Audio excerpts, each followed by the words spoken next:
Welcome back, Misfits and Underdogs, to The Outsiders Chapter 9. There's not a whole lot left, and I'm going to squeeze a chapter in before Jake gets home from work, and then I'll hang out with him for a bit, and then we're going to wrap it up. But there's questions and answers at the back of this book, so I'm not sure if I'm. Depends how much of a sleep I get in here, because I think I need a nap. So it might be a 3 in the morning question and answer sort of situation. But in the meantime, let's get into it. Outsiders, Chapter 9. Nice deep breath. Oh, feels good. Okay, here we go. It was almost 6:30 when I got home. The rumble was set for 7, so I was late for supper, as usual. I always come in late. I forget what time it is. Derry had cooked dinner, baked chicken and potatoes and corn. 2 chickens because all 3 of us eat like horses, especially Derry. But although I love baked chicken, I could hardly swallow any. I swallowed 5 aspirin though when Derry and Soda weren't looking.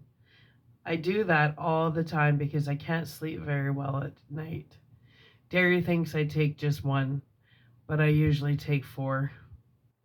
I figured 5 would keep me going through the rumble and maybe get rid of my headache. Then I hurried to take a shower and change clothes.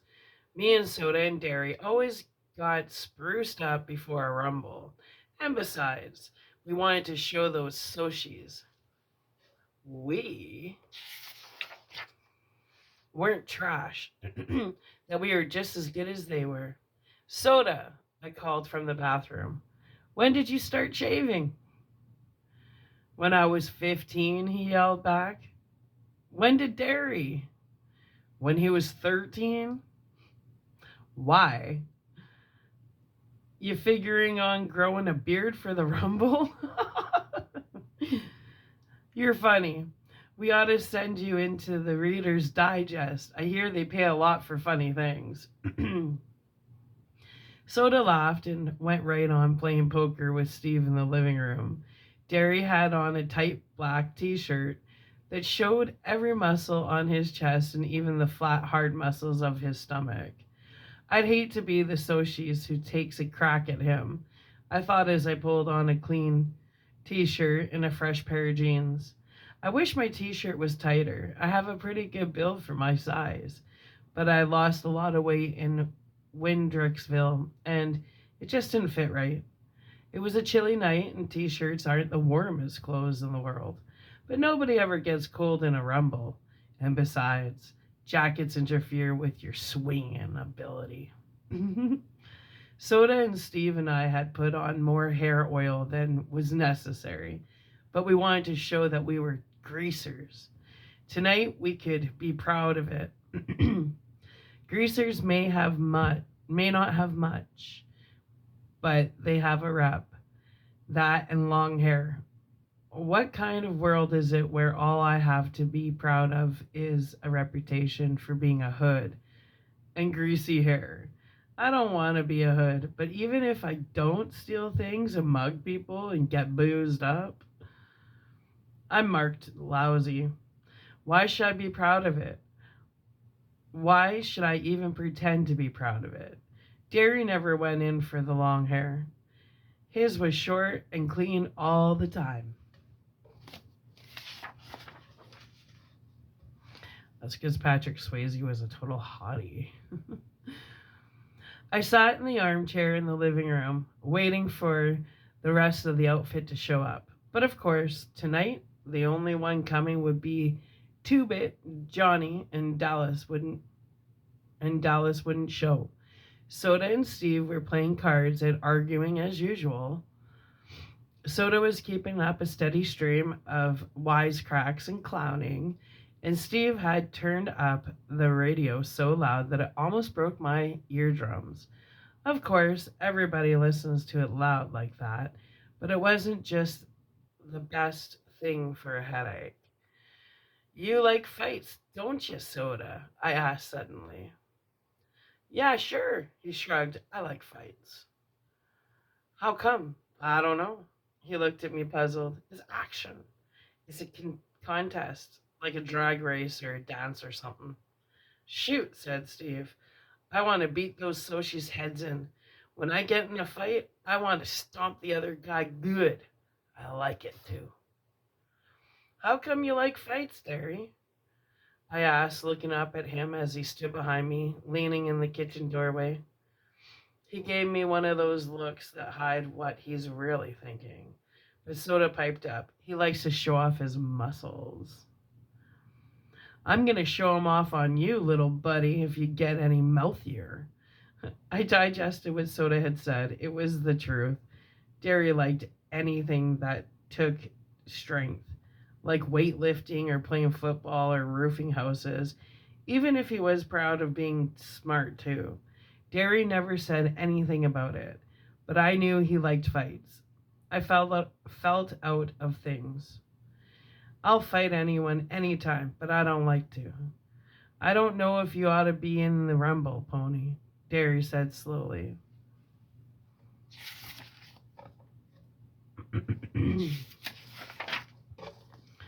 Oh no, I thought in mortal fear. I've got to be in it. Right then, the most important thing in my life was helping us whip the Soshis. Don't let him make me stay home now. I gotta be in it. How come? I've always come through before, ain't I? Yeah, Derry said with a proud grin. You fight real good for a kid your size, but you were in shape before. You've lost weight and you don't look so good, kid. You've tensed up too much. Shoot, said Soda, trying to get the ace out of his shoe without Steve seeing him.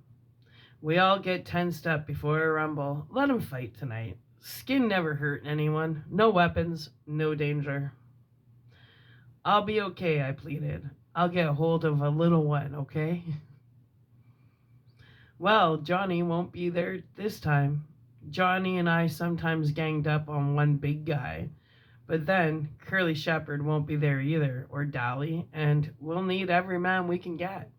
What happened to Shepherd? I asked, remembering Tim Shepherd's kid brother, Curly, who was a tough, cool, hard as nails Tim in miniature, and I had once played chicken by holding our cigarette ends against each other's fingers. We had stood there, clenching our teeth and grimacing, with sweat pouring down our faces and the smell of burning flesh making us sick, each refusing to holler until Tim happened to stroll by. When he saw that we were really burning holes in each other, he cracked our heads together, swearing to kill us both if we ever pulled a stunt like that again. I still have the scar on my forefinger. Curly was an average downtown hood. Tough and not real. And bright. But I liked him. He could take anything. He's in the cooler, Steve said, kicking the ace out of the Soda shoe. In the reformatory. Again? I thought and said. Let me fight, Derry. If it was blades or chains or something, it'd be different. But nobody ever gets really hurt in a skin rumble. Well, Derry gave in. I guess you can. But be careful, and if you get in a jam, holler, and I'll get you out. I'll be okay, I said wearily. How come you never worry about Soda Pop as much? I don't see you lecturing him. Man, Derry grinned and put his arm across Soda's shoulders. This is one kid brother I don't have to worry about. Soda punched him in the ribs affectionately. This kiddo can use his head. Soda Pop looked down at me with mock superiority. But Derry went on. You can see he uses it for one thing, to grow hair on. He ducked Soda's swing and took off for the door. Two-Bit stuck his head in the door just as Derry went flying out of it, leaping as he went off the steps. Derry turned a somersault in midair, hit the ground, and bounced up before Soda could catch him. Well up, Two-Bit said cheerfully, cocking an eyebrow. I see we're in a prime conditions for a rumble. Is anybody happy? Yeah, screamed Soda as he too did a flying somersault off the steps. He flipped up to walk on his hands and then did a no hands cartwheel across the yard to beat Derry's performance. The excitement was catching. Screeching like an Indian, Steve went running across the lawn in flying leaps, stopped suddenly, and flipped backwards. We could all do aerobatics because Derry had taken a course at the Y and then spent a whole summer teaching us everything he learned on the grounds that it might come in handy in a fight. It did, but it also got Two-Bit and Soda jailed once. They were doing mid-air flips down a downtown sidewalk, walking on their hands and otherwise disturbing the public and the police. Leave it to those two to pull something like that. With a happy whoop, I did a no-hands cartwheel off the porch steps, hit the ground, and rolled to my feet. Two-Bit followed me in a similar manner. I am a greaser, Soda Bop chanted. I am a JD and a hood. I blacken the name of our fair city. I beat up people. I rob gas stations. I'm a menace to society. Man, do I have fun. Greaser, greaser, greaser, Steve sing-songed. Oh, victim of environment, underprivileged, rotten, no count hood. Juvenile delinquent, you're no good, Derry shouted. Get thee hence, white trash, Two-Bit said in a snobbish voice. I'm a soc. I am the privileged and the well-dressed. I throw beer blasts, drive fancy cars, break windows at fancy parties. And what do you do for fun? I inquired in a serious, odd voice. I jump greasers, Two-Bit screamed, and did a cartwheel. We settled down as we walked to the lot. Two-Bit was the only one wearing a jacket. He had a couple of cans of beer stuffed in it. He always gets high before a rumble. Before anything else, too. Come to think of it. I shook my head. I'd hate to see the day when I had to get my nerve from a can. I tried drinking once before. The stuff tasted awful. I got sick, had a headache. And when Derry found out, he grounded me for 2 weeks. But that was the last time I'd ever drink. I'd seen too much of what drinking did for you at Johnny's house. Hey, Two-Bit, I said, deciding to complete my survey. How come you like to fight? He looked at me as if I was off my nut. Shoot, everybody fights.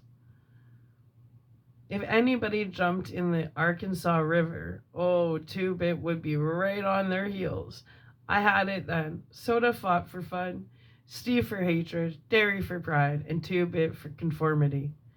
Why do I fight? I thought, and I couldn't think of any real good reason.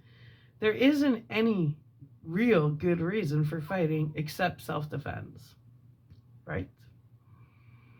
Hey, listen, Soda, you and Ponyboy, Derry said as we strode down the street. If the fuzz shows, you two beat it out of there. The rest of us can only get jailed. You two can get sent to a boys' home. Nobody in this neighborhood's gonna call the fuzz, Steve said grimly. They know what would happen if they did.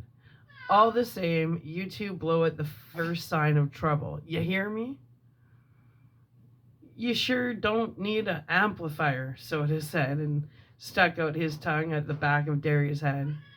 I stifled a giggle. If you want to see something funny, it's a tough hood sticking his tongue out at his big brother. Tim Shepard and company were already waiting when we arrived at the vacant lot, along with a gang from Brumley, one of the suburbs. Tim was a lean, cat-like 18-year-old who looked like the model JD you see in movies and magazines. He had the right curly black hair, smoldering dark eyes, and a long scar from temple to chin, where a tramp had belted him with a broken pop bottle. He had a tough, hard look to him, and his nose had been broken twice. Like Dolly's, his smile was grim and bitter. He was one of those who enjoy being a hood. The rest of his bunch were the same way. The boys from Brumley, too. Young hoods, who would grow up to be old hoods. I never thought about it before, but they just get worse as they get older, not better. I looked at Derry. He wasn't going to be any hood when he got old. He was going to get somewhere. Living the way we do would only make him more determined to get somewhere. That's why he's better than the rest of us, I thought. He's going somewhere, and I was going to be like him. I wasn't going to live in a lousy neighborhood all my life. Tim had the tense, hungry look of an alley cat. That's what he's always reminded me of, an alley cat, and he was constantly restless. His boys ranged from 15 to 19, hard-looking characters who were used to the strict discipline Tim gave out. That was the difference between his gang and ours. They had a leader and were organized. We were just buddies who stuck together. Each man was his own leader. Maybe that was why we could whip them. Tim and the leader of the Brumley outfit moved forward to shake hands with each of us, proving that our gangs were on the same side in the fight, although most of the guys in those two outfits weren't exactly what I like to call my friends. When Tim got to me, he studied more, maybe remembering how his kid brother and I had played chicken. You and the quiet black-headed kid were the ones who killed the Soch. Yeah, I said, pretending to be proud of it. Then I thought of Sherry and Randy and got a sick feeling in my stomach. Good going, kid. Curly always said you were a good kid. Curly's in the reformatory for the next 6 months.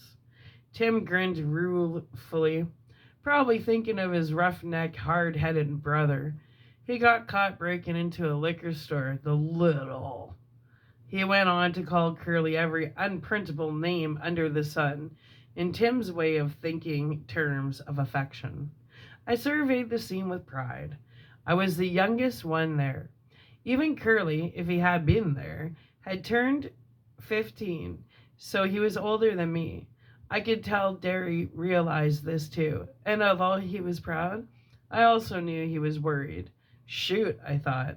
I'll fight so good this time that he won't even ever worry about me again. I'll show him that someone besides Soda Pop can use his head. One of the Brumley guys waved me over. We mostly stuck with our own outfits, so I was a little leery of going over to him, but I shrugged. He asked to borrow a weed, then lit up. That big guy with y'all, you know him pretty well. I ought to. He's my brother. I said. I couldn't honestly say yes. I knew Derry as well as he knew me, and that isn't saying a whole lot. No kidding. I got a feeling he's going to be asked to start the fireworks around here. He's a pretty good hot bopper. He meant rumbler. Those Brumley boys have weird vocabularies. I doubt if half of them can even read a newspaper or spell much more than their names. And it comes out in their speech. I mean, you take a guy that calls a rumble bop action, and you can tell he isn't really educated. Yep, I said, but why him? He shrugged. Why anybody else? I looked our outfits over. Most greasers don't have real tough builds or anything. They're mostly lean and kind of panther looking in a slouchy way. This is partly because they don't eat much and partly because they're slouchy.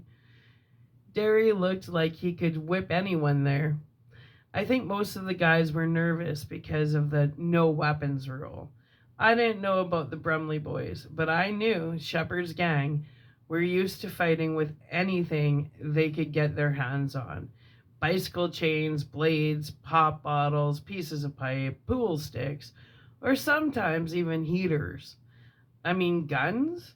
I have a kind of lousy vocabulary too, even if I am educated. Our gang never went in for weapons. We're just not that tough. The only weapons we ever used were knives, and shoot, we carried them mostly just for the looks. Like Two-Bit with his black-handled switch. None of us had ever really hurt anybody, or wanted to. just Johnny, and he hadn't wanted to. Hey, Curtis, Tim yelled. I jumped. Which one? I heard Soda yell back. The big one. Come on over here. The guy from Brumley looked at me. What did I tell ya? I watched Derry going towards Tim and the leader of the Brumley boys. He shouldn't be here, I thought suddenly. I shouldn't be here, and Steve shouldn't be here, and Soda shouldn't be here, and Two-Bit shouldn't be here. We're greasers, but not hoods. And we don't belong with this bunch of future convicts. We could end up like them, I thought. We could. And the thought didn't help my headache. I went back to stand with Soda and Steve and Two-Bit then, because the Sochies were arriving right on time. They came in 4 carloads and filed out silently. I counted 22 of them. There were 20 of us, so I figured the odds were as even as we could get them. Derry always liked to take on 2 at a time anyway. They looked like they were all cut from the same piece of cloth, clean shaven with semi-beetle haircuts, wearing striped or checkered shirts with red light or tan-colored jackets or Madras ski jackets. They could just as easily have been going to the movies as to a rumble. That's why people don't ever think to blame the Sochies and are always ready to jump on us. We look hoodie and they look decent. It could be just the other way around. Half of the hoods I know are pretty decent guys underneath all that grease. And from what I've heard, a lot of Sochies are just cold-blooded mean, but people usually go by looks. They lined up silently, facing us, and we lined up facing them. I looked for Randy, but didn't see him. I hoped he wasn't there. A guy with a Madras shirt stepped up. Let's get the rules straight. Nothing but our fists, and the first to run loose, right? Tim flipped away his beer can. You savvy real good. There was an uneasy silence. Who was going to start it? Derry solved the problem. He stepped forward under the circle of light made by the street lamp. For a moment, everything looked unreal, like a scene of a JD movie or something. Then Derry said, I'll take on anyone. He stood there, tall, broad-shouldered, his muscles taut under his t-shirt and his eyes glittering like ice. For a second, it looked like there wasn't anyone brave enough to take him on. Then there was a slight stir in the faceless mob of Sochies, and a husky blonde guy stepped forward. He looked at Derry and said quietly, Hello, Daryl. Something flickered behind Derry's eyes, and then they were ice again. Hello, Paul. I heard Soda give a kid a squeak, and I realized that the blonde was Paul Holden. He had been the best halfback on Derry's football team at high school, and he and Derry used to buddy it around all the time. He must be a junior in college by now, I thought. He was looking at Derry with an expression I couldn't quite place, but disliked. Contempt? Pity? Hate? All 3? Why? Because Derry was standing there representing all of us, and maybe Paul felt only contempt and pity and hate for greasers. Derry hadn't moved a muscle or changed expression, but you could sure see he hated Paul now. It wasn't only jealousy. Derry had a right to be jealous. He was ashamed to be on our side, ashamed to be seen with the Brumley boys, Shepard's gang, maybe even us. Nobody realized it but me and Soda. It didn't matter to anyone but me and Soda. That's stupid, I thought swiftly. They've both come from here to fight, and they're both supposed to be smarter than that. What difference does the side make? Then Paul said, I'll take you. And something like a smile crossed Derry's face. I knew Derry had thought he could take Paul anytime. But that was 2 or 3 years ago. What if Paul was better now?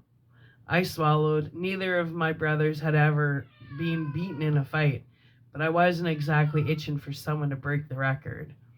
They moved in a circle under the light. counterclockwise, eyeing each other, sizing each other up, maybe remembering old faults, and wondering if they were still there. The rest of us waited with mounting tension. I was reminded of Jack London's books, where the wolf pack waits in silence for one of two members to go down in a fight. But it was different here. The moment either one swung a punch, the rumble would be on. The silence grew heavier, and I could hear the harsh, heavy breathing of the boys around me. Still, Derry and the Soshis walked slowly in a circle. Even I could feel their hatred. They used to be buddies, I thought. They used to be friends. And now they hate each other because one has to work for a living and the other comes from the west side. They shouldn't hate each other. I don't hate the Soshis anymore. They shouldn't hate. Hold up, a familiar voice yelled. Hold it. Derry turned to see who it was, and Paul swung, a hard right to the jaw that would have felled anyone but Derry. The rumble was on. Dallas Winston ran to join us. I couldn't see a Soch my size, so I took the next best size and jumped on him. Dallas was right beside me, already on top of someone. I thought you were in the hospital, I yelled as the Soshis knocked me to the ground and I rolled to avoid getting kicked. I was. Dally was having a hard time because his left arm was still in a bad shape. I ain't now. How? I managed to ask as the Soch I was fighting leaped on me and we rolled near Dally. Talked the nurse into it with 2-bit switch. Don't you know a rumble ain't a rumble unless I'm in it? I couldn't answer because the Soch, who was heavier than I took him for, had me pinned and was slugging the sense out of me. I thought dizzily that he was going to knock some of my teeth loose or break my nose or something, and I knew I didn't have a chance. But Derry was keeping an eye out for me. He caught that guy by the shoulder and half lifted him up before knocking him 3 feet with a sledgehammer blow. I decided it would be fair for me to help Dally since he could only use one arm. They were slugging it out, but Dallas was getting the worst of it. So I jumped on his Sochi's back, pulling his hair and pounding him. He reached back and caught me by the neck and threw me over his head to the ground. Tim Shepard, who was fighting two at once, accidentally stepped on me, knocking my breath out. I was up again as soon as I got my wind and jumped right back on the Soch, trying my best to strangle him. While he was prying my fingers loose, Dally knocked him backwards, so that all 3 of us rolled on the ground, gasping, cussing, and punching. Somebody kicked me hard in the ribs, and I yelped in spite of myself. Some Soshis had knocked out one of our bunch and was kicking me as hard as he could, but I had both arms wrapped around the other Sochi's neck and refused to let go. Dally was slugging him, and I hung on desperately, although that other Soch was kicking me, and you better believe it hurt. Finally, he kicked me in the head so hard it stunned me, and I lay limp, trying to clear my mind and keep from blacking out. I could hear the racket, but only dimly through the buzzing in my ears. Numerous bruises along my back and on my face were throbbing, but I felt detached from the pain as if it wasn't really me feeling it. They're running, I heard a voice yell joyfully. Look at that dirty! Run! It seemed to me that the voice belonged to 2-bit, but I couldn't be sure. I tried to sit up and saw that the Soshis were getting into their cars and leaving. Tim Shepard was swearing blue and green because his nose was broken again, and the leader of the Brumley boys was working over one of his own men because he had broken the rules and used a piece of pipe in the fighting. Steve lay doubled up and groaning about 10 feet from me, We found out later he had 3 broken ribs. Soda Pop was beside him, talking in a low, steady voice. I did a double take when I saw Two Bit. Blood was streaming down one side of his face, and one hand was busted wide open. But he was grinning happily because the Soshis were running. We won, Derry announced in a tired voice. He was going to have a black eye, and there was a cut across his forehead. We beat the Soshis. Dally stood beside me quietly for a moment, trying to grasp the fact that we had really beaten the Soshis. Then, grabbing my shirt, he hauled me to my feet. Come on! He half dragged me down the street. We're going in to see Johnny. I tried to run but stumbled, and Dally impatiently shoved me along. Hurry! He was getting worse when I left. He wants to see you. I don't know how Dallas could travel so fast and hard after being knocked around and having his sore arm hurt some more, but I tried to keep up with him. Track wasn't ever like the running I did that night. I was still dizzy and had only a dim realization of where I was going and why. Dally had Buck Merrill's T-Bird parked in front of our house, and we hopped into it. I sat tight as Dally roared the car down the street. We were on 10th when a siren came on behind us, and I saw the reflection of the red light flashing in the windshield. Look sick, Dally commanded. I'll say I'm taking you to the hospital, which will be truth enough. I leaned against the cool glass of the window and tried to look sick, which wasn't too hard, feeling the way I did right then. The policeman looked disgusted. All right, buddy, where's the fire? The kid? Dally jerked a thumb towards me. He fell over on his motorcycle and I'm taking him to the hospital. I groaned, and it wasn't all fake out. I guess I looked pretty bad too, being cut and bruised like I was. The fuzz changed his tone. Is he real bad? Do you need an escort? How could I know if he's bad or not? I ain't no doc. Yeah, we could use an escort. And the policeman got back into his car. I heard Dally hiss, sucker. With the siren ahead of us, we made record time getting to the hospital. All the way there, Dally kept talking and talking about something, but I was too dizzy to make most of it out. I was crazy. You know that kid? Crazy for wanting Johnny to stay out of trouble, for not wanting him to get hard. If he'd been like me, he'd never have been in this mess. If he got smart like me, he'd never have run into that church. That's what you get for helping people. Editorials in the paper and a lot of trouble. You better wise up, Pony. You get tough like me and you don't get hurt.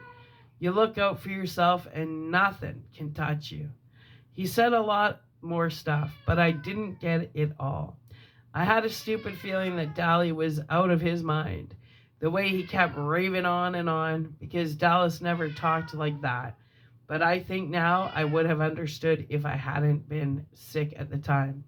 The cop left us at the hospital as Dally pretended to help me out of the car. The minute the cop was gone, Dally let go of me so quick I almost fell. Hurry! We ran through the lobby and crowded past people into the elevator. Several people yelled at us, I think because we were pretty racked up looking. But Dally had nothing on his mind except Johnny, and I was too mixed up to know anything but that I had to follow Dally. When we finally got to Johnny's room, the doctor stopped us. I'm sorry, boys, but he's dying. We gotta see him, Dally said, and flicked out 2 bits switchblade. His voice was shaking. We're gonna see him, and if you give me any static, you'll end up on your own operating table. The doctor didn't bat an eye. You can see him, but it's because you're his friends, not because of that knife. Dally looked at him for a second, then put the knife back in his pocket. We both went into Johnny's room, standing there for a second, getting our breath back in heavy gulps. It was awful quiet. It was scary quiet. I looked at Johnny. He was very still, and for a moment, I thought in agony, he's dead already. We're too late. Dally swallowed, wiping the sweat off his upper lip. Johnny Cake, he said in a hoarse voice. Johnny? Johnny stirred weakly, then opened his eyes. Hey, he managed softly. We won, Dally panted. We beat the Soshis. We stomped them, chased them out of our territory. Johnny didn't even try to grin at him. Useless. Fighting's no good. He was awful white. Dally licked his lips nervously. They're still writing editorials about you in the paper for being a hero and all. He was talking too fast and too calmly. Yeah, they're calling you a hero now and heroizing all the greasers. We're all proud of you, buddy. Johnny's eyes glowed. Dally was proud of him. That was all Johnny had ever wanted. Pony boy? I barely heard him. I came closer and leaned over to hear what he was going to say. Stay gold, pony boy. Stay gold. The pillow seemed to sink a little, and Johnny died. You read about people looking peacefully asleep when they're dead, but they don't. Johnny just looked dead, like a candle with the flame gone. I tried to say something, but I couldn't make a sound. Dally swallowed and reached over to push Johnny's hair back. Never could keep that hair back.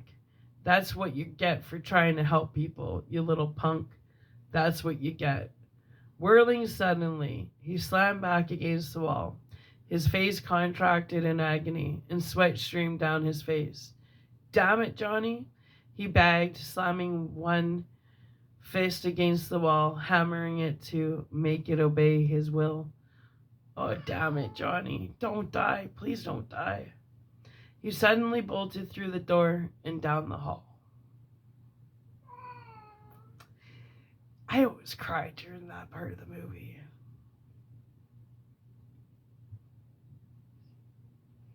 Like, I just think of a 16-year-old, like, too young, you know?